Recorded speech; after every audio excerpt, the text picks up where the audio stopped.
Do one more time.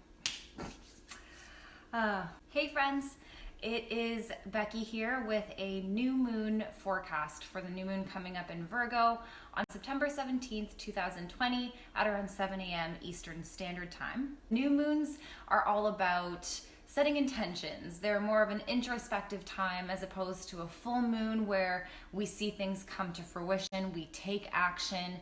New moons are all about turning more inward and planting the seeds for the things that we'd like to see come to life. Virgo is the ruler of the 6th house, which is the house of work. This can mean our career, this can mean our simple day-to-day tasks. Those more mundane, boring responsibilities are all ruled within the 6th house and Virgo. So that's sort of the things that we are to be focusing on for this new moon. What are our intentions surrounding our day-to-day tasks? What are our intentions around our career, our work? These types of areas in our life, if they need any sort of meticulous revision, now is the time to do that.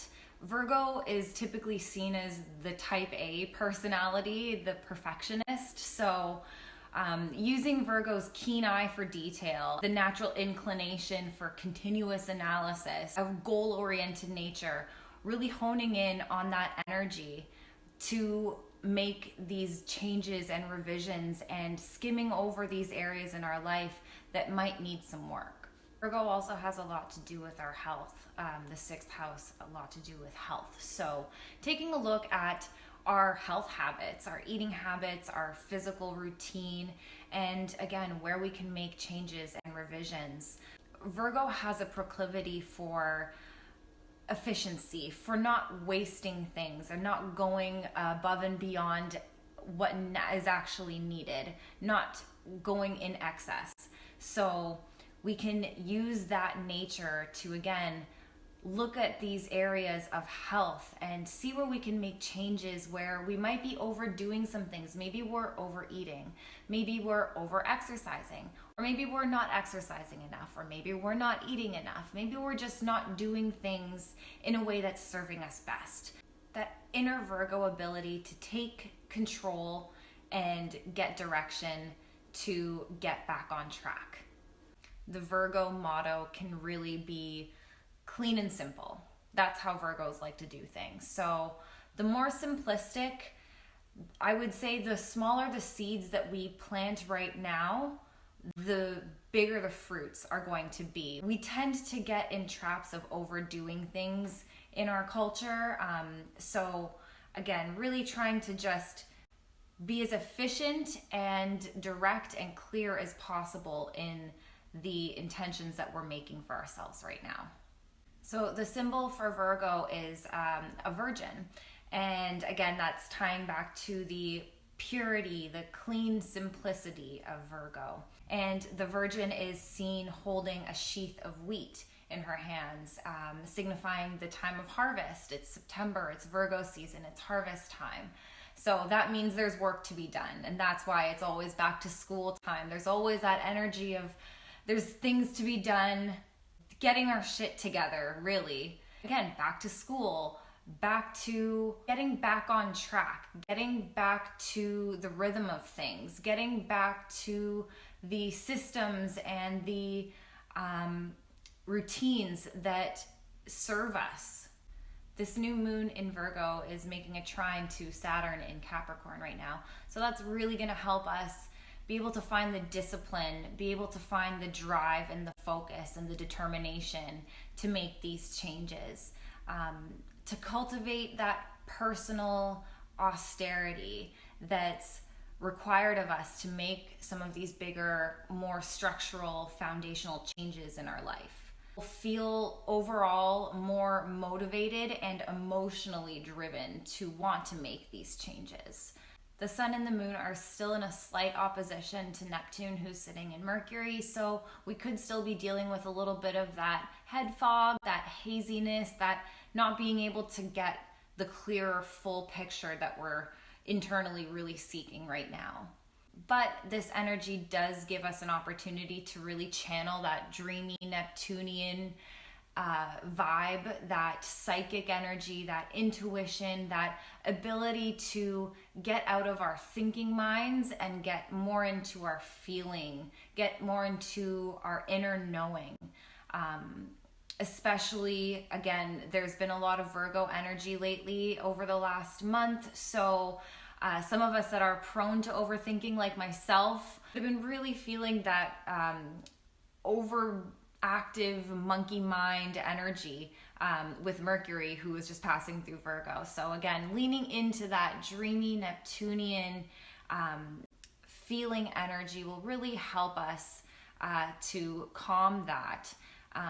Practicing Neptunian things like meditation, like getting out in nature, like being creative, doing art, things like that to get us back into our bodies, get us back into the present, get us into a higher mind as opposed to a lower vibrational, busy thinking, over analytical mind.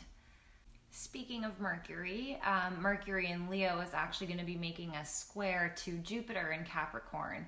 Jupiter, who also actually just recently went direct from his retrograde period.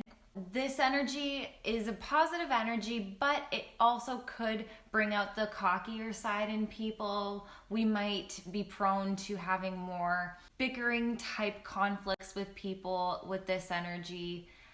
So that's just something to be aware of people potentially, quote unquote, blowing hot air out of both ends.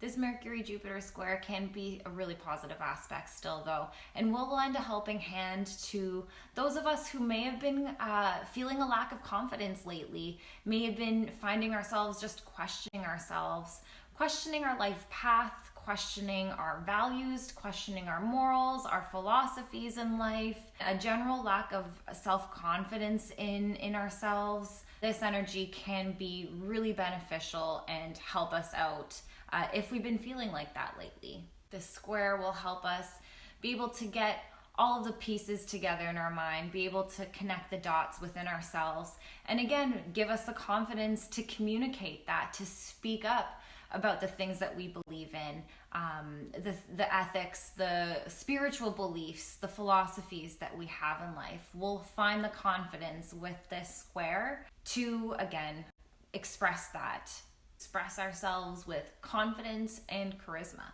The sun and the moon will also be making a square to the North Node, who's sitting in Gemini right now. So this is going to be quite a karmic new moon. It has a lot to do with the ways that we want to communicate with others in our life, the way that we've been communicating with others in our life, how we've been going about expressing ourselves to others in general, to the public, and if we want to make any changes to the way that we've been communicating and expressing ourselves. Looking at the ways that we want to change, and again, Virgo, how we want to improve on them, how we want to revise them. What are the small steps that we can take now that will contribute to the bigger picture overall? Going even further, because it's the North Node that we're talking about, it's a very karmic point in the sky. We can ask ourselves the question, are we having those difficult conversations that we typically avoid, but we know we need to be having in our life? How do we handle these moments of conflict when we're confronted with them? Are we defensive? Do we get our backs up against the wall? Are we habitual in our responses? Or are we able to take a moment and allow some space between our triggers and our response and really stay grounded in our reactions?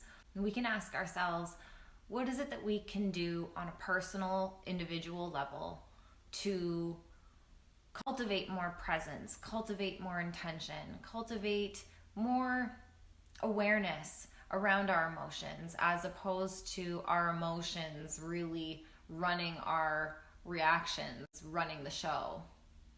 So that's it for my new moon forecast. I hope you enjoyed.